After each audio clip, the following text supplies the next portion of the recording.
Edith Monroe sat hunched in the stiff hospital wheelchair, her hands folded neatly over a manila envelope stamped "Discharge Summary," the ink slightly smudged from her thumb. Her hair, set earlier in the week with a lavender rinse, had begun to fall flat under the harsh lobby lights. She watched the doors open and close like a tired metronome, each time hoping to see her son, Kevin, walk through, phone in hand, his voice full of rehearsed apologies. But the hours crept by, and no one came. A single vending machine buzzed in the corner, its hum louder than the conversations happening all around her. At 10 a.m., a volunteer offered to call someone. At 11:15, Edith declined a lukewarm lunch tray. By 12:40, her daughter, Marianne, finally picked up the phone and sighed. She was already in the hospital. It's not like she had somewhere better to be. Edith didn't cry. Not even when the receptionist gently pushed her closer to the corner, as if to clear a path for real foot traffic. It wasn't until a young nurse named Talia, freckled cheeks, kind eyes, the kind of person who still believed people meant well, walked past and did a double take. "Mrs. Monroe? You're still down here?" Talia asked, her voice laced with something rare in that building, sincerity. Edith blinked, trying not to look too relieved. "I think my ride broke down," she offered softly, with a smile that had weathered decades of excuses. Talia crouched beside her, hands on her knees like a granddaughter might, and asked when she last saw a family member in person. Edith hesitated. "My birthday. February." It was June. The room didn't grow any quieter, but something shifted. Talia didn't wheel her back upstairs with fanfare or pity, just a quiet nod and a whisper. "Let's find you a warm blanket until someone remembers what they forgot." Edith wasn't naive. She knew what was happening. But in that moment, as the doors slid open and closed, without anyone calling her name, she realized something far more powerful than betrayal. She still mattered to someone. Even if that someone was a stranger in scrubs with a coffee stain on her badge. What happened next will shock you. But before we continue, hit that subscribe button for more stories like this. Talia stood at the nurse's station, Edith's file in one hand and the receiver in the other, punching in numbers with the kind of hope that fades a little more with every ring. The first call went straight to voicemail. Kevin, the son, with a chirpy recorded message about being blessed and busy. Talia left a message anyway, her voice polite but clipped. The second number, listed under daughter, rang twice before an irritated voice answered, already breathless. "Marianne?" Talia asked gently. "This is Nurse Jennings at Mercy Hill. I'm calling about your mother." A pause, then a sharp reply. "I told the doctor I had back-to-school shopping this week. Can't she wait a day?" Before Talia could respond, the line clicked dead. The third number belonged to a cousin in Fresno. Disconnected. The fourth, an emergency contact labelled church friend, was a landline that rang and rang until it was clear no one was home and maybe hadn't been for a long time. On the fifth number, an uncle in Minnesota, the phone was answered. But the moment Talia mentioned Edith's name, the line went quiet and then disconnected without so much as a goodbye. Talia lowered the receiver slowly, her expression unreadable, and turned back to where Edith sat in a waiting room chair, her hands folded, still holding that manila envelope like a hall pass no one would collect. "Let's get you settled, Mrs. Monroe," she said, her voice soft but steady. Edith blinked, unsure. "But I was discharged," she whispered. "They said I couldn't stay here." Talia offered a faint smile, the kind you use when the truth is too cruel to say out loud. "Just for observation," she said, guiding the wheelchair with practiced ease. Happens all the time. And it did. But not like this. Not for someone so clearly lucid, so heartbreakingly composed. Back in the room, Edith eased into the bed like it was borrowed time. The crisp white sheets, a cruel substitute for home. Talia dimmed the lights and placed a call light within reach, even though she doubted Edith would use it. Some patients screamed when they were abandoned. Others wept. Edith did neither. She just laid there, dignified, as if she were waiting for someone to realize what they'd done. Talia watched for a moment longer before stepping out, but not before scribbling one extra note in Edith's file. Patient has no current discharge plan. Monitoring for dignity. The tea wasn't hot, just warm enough to melt the sugar Talia slipped in while Edith wasn't looking. It sat in a paper cup on the rolling bedside table, next to a stack of untouched graham crackers and a generic pamphlet titled Preparing for Post-Acute Care. Edith cradled the cup in both hands like it was porcelain, eyes fixed on the liquid as though it might tell her something the world hadn't. He used to make it just right, she said quietly, and Talia knew without asking that he meant the late husband, the one whose absence lingered like a pressed flower in a book, still intact, but fading. Edith's voice was low but steady as she spoke, not out of frailty, but out of habit. She'd spent 40 years in classrooms, after all, where the key to being heard was not raising your voice, but lowering it until everyone leaned in.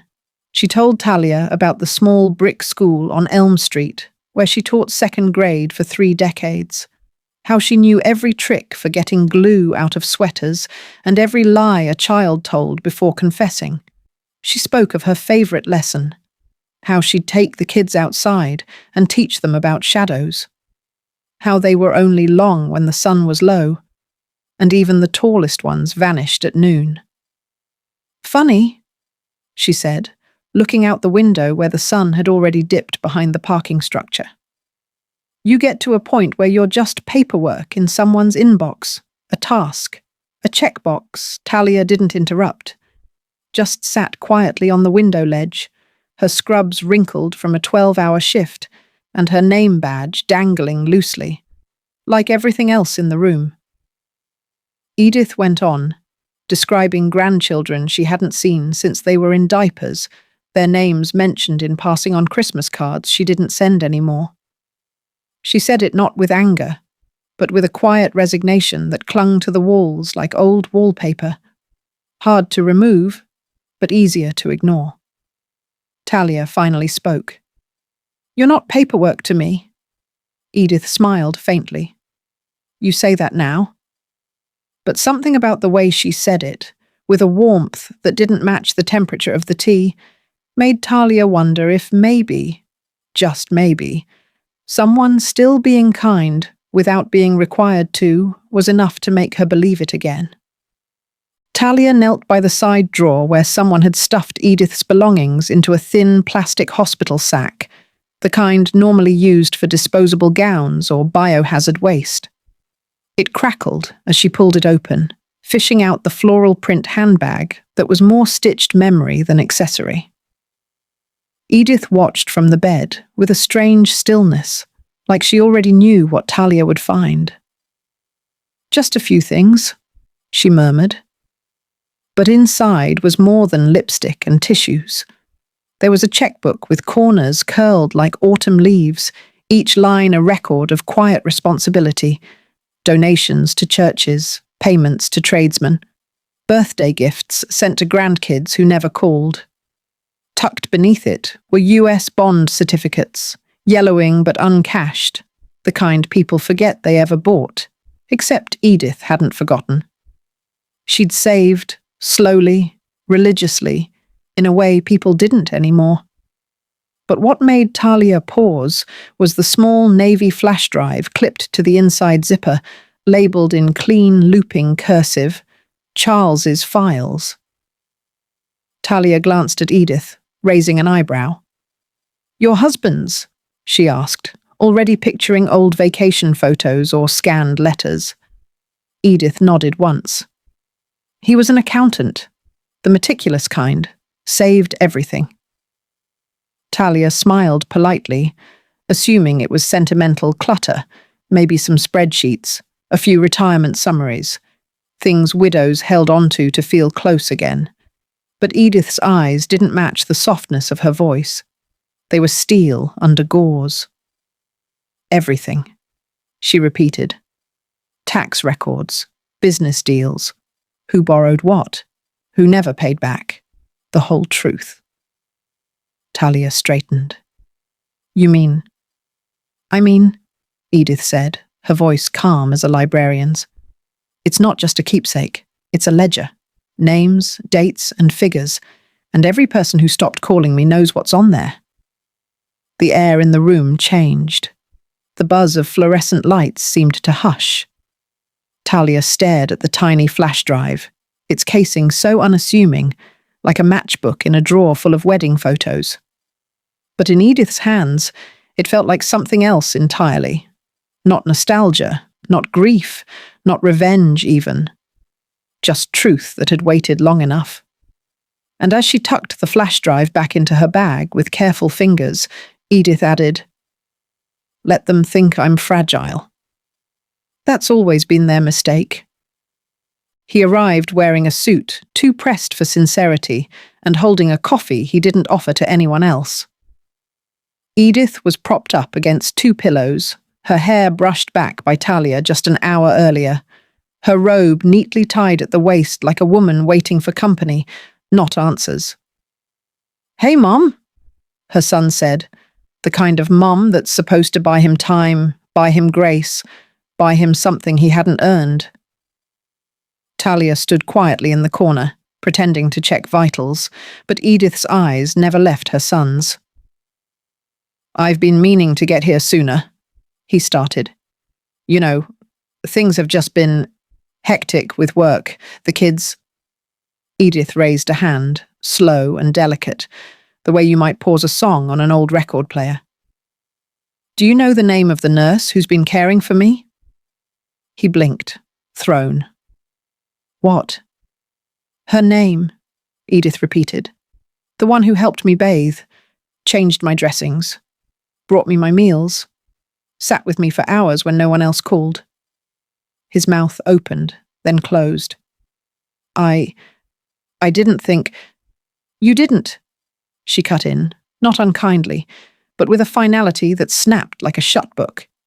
He shifted, cleared his throat, then placed a stack of papers on the tray in front of her. Printouts, legalese, highlighted boxes. "These are just some forms, standard really. Power of attorney, medical decisions, that sort of thing. Just until you're back on your feet." Edith looked down at them, as if they were pieces of someone else's life, someone more naive. She took a pen from her side table, clicked it open, and scribbled one name across the top. Denied. "You can take them with you," she said, gently sliding the stack back across the tray. "And you can leave now. I'm expecting company." He looked stunned, but only for a second. Then he gave the tight-lipped nod of a man already planning what to say next, what excuse to give the rest of the family, what version of events to control. But Edith had already turned her face to the window, where the late sun was soft and stubborn, refusing to go down without a final word. That night, as the hallway dimmed and the machines beeped like distant fireflies, Edith waited until the last shift change before motioning Talia over. "Close the door," she whispered, her voice steady but low. The weight of something long hidden hung in the air. From beneath her blanket, she pulled the flash drive again, not like a relic, but like a weapon kept sheathed out of mercy. "Charles never trusted banks," she began, her eyes reflecting both pride and sorrow. "He said trust dies in boardrooms, not battlefields. He wanted our nest egg out of reach, above the noise." Talia sat on the edge of the bed, watching the old woman handle the tiny plastic capsule like it carried bloodlines. Edith explained that long before stock tickers were apps on phones, Charles had poured modest savings into 3 startups. Names that sounded obscure then, but now loomed like giants in the tech world. She'd forgotten about them for years, thinking maybe it all dissolved with time. Until the hospice nurse who bathed Charles on his final day handed her a manila envelope from the bedside drawer. "He wanted you to have this, only you," the nurse had said. Inside, the flash drive. Edith had checked it once, years ago, on an ancient laptop. It was all there. Keys, digital wallets, annotated stock splits, security questions only she could answer. But she'd told no one. Because something inside her knew that if she ever did, she'd become invisible even faster. Just a dollar sign in orthopedic shoes. "The will is still in my maiden name," she told Talia, her voice calm as rain. "I never changed it after Charles passed. They assumed I had. They assumed a lot of things." Talia was silent, caught between awe and disbelief. Edith smiled, slow and certain. "Tomorrow," she said, "you and I are going to call a lawyer. A woman I taught in 7th grade. Bright girl. Now she works in estate law." Talia tried to speak, but Edith stopped her with a gentle tap on the hand. "You don't owe me anything," she said. "But you saw me when no one else did. That counts for something. And what you see, you protect. That's what Charles believed. That's what I believe too." The conference room was hardly majestic. Flickering fluorescent lights, a chipped table, and a stack of outdated pamphlets about elder care fanned neatly on the shelf. But in that moment, it became something sacred. Edith sat upright, lipstick freshly applied, her thin hands steady as she reached for the blue pen she'd specifically requested. "Black is for bankers," she said with a small smile. "Blue is for truth." Across from her sat Talia, nervous but composed, wearing the same scrubs she'd worn when she first found Edith waiting alone in the lobby. The hospital's legal liaison, a soft-spoken man with round glasses and a clipboard filled with forms, read the will aloud for confirmation. Edith listened without interruption until he reached the final clause. "I, Edith Louise Monroe, of sound mind and spirit, do hereby leave my estate, consisting of investments, real property, and all associated digital holdings, to Ms. Talia Green, for compassion rendered when no one else came." The words hung in the air, like the final verse of a hymn. Talia's breath caught, but she said nothing, just reached out and gently touched Edith's wrist. It wasn't gratitude. It was reverence. The pen glided over the document with a grace that defied arthritis and age, leaving behind a signature that had once graced report cards, church bulletins, and love letters tucked into her husband's coat. Now it sealed something far louder, the sound of her dignity reclaiming its volume. 2 witnesses signed beside her, one being the liaison, the other a nurse who had helped Edith to the room and lingered after sensing something important was unfolding. Edith closed the folder, tapped it once, then looked up at Talia with eyes that no longer wavered. "This isn't about the money," she said quietly. "This is about proof. That I was here, that I mattered, that I wasn't just someone waiting for a phone call that never came." Talia nodded, unable to form words without them breaking apart in her throat. The liaison collected the papers, promised to expedite everything by morning, and left. For a few seconds, neither of them moved. Then Edith reached for Talia's hand, held it gently, and whispered, "Now let's go get something that tastes like chocolate and doesn't come from a vending machine." The car smelled faintly of antiseptic and citrus air freshener, But to Edith, it was the most luxurious ride she'd taken in years. Talia had buckled her in like a granddaughter might, without fuss or pity, and tuned the radio to soft jazz, knowing the quiet between them didn't need to be filled with words. They left the hospital behind like a bad chapter, one of those books you finish only so you can finally close it. About halfway to Edith's house, Talia pulled into a small retro diner with a flickering neon sign and an old Coca-Cola mural sun-faded on the brick wall. "Trust me," she'd said with a grin, already ordering 2 vanilla milkshakes from the tiny walk-up window. When Edith took her first sip, her eyes lit up, not just from the sugar, but from the memory it unlocked. "I haven't had one since Nixon was president," she said, laughing with a disbelief that wrinkled her nose. "My husband used to drive us all the way to the next town over just to get a proper malt." They sat in the parking lot for a while, windows down, summer breeze teasing the edges of Edith's cardigan. Cars passed, people came and went, and no one noticed the quiet transaction unfolding inside the car, not of money or documents or obligation, but of warmth. True warmth, the kind that doesn't have a price tag. Talia asked Edith about her teaching years, and Edith told her about chalk-stained skirts, class pets that escaped during spelling tests, and the moment she realized she'd spent 4 decades shaping lives that would never think to thank her. "But that's not why you do it," she said, voice soft. "You do it because you see a little piece of yourself in someone and hope they don't lose it." Talia nodded, stirring her milkshake absently with the straw. "I think you just described nursing," she said.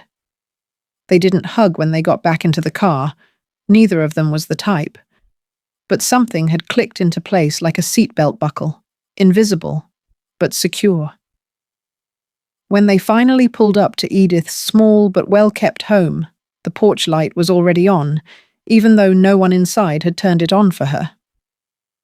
As Talia walked Edith to the door, Edith paused, looked at her and said, "I've waited a long time to feel like someone came back for me."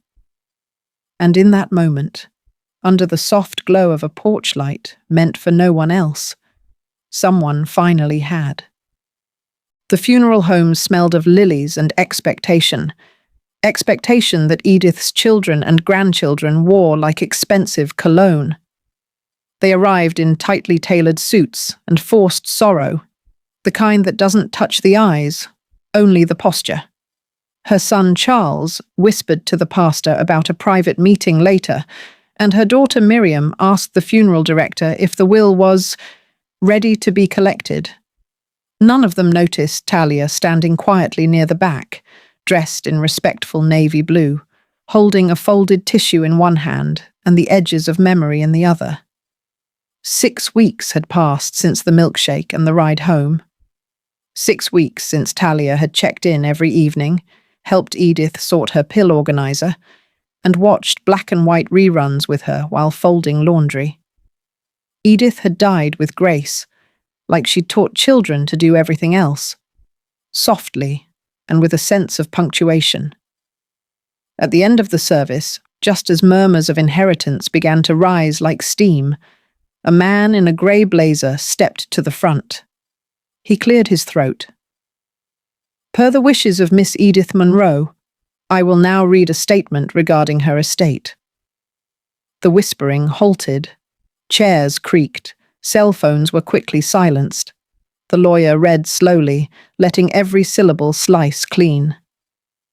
"To my family, I leave the memories you chose to ignore.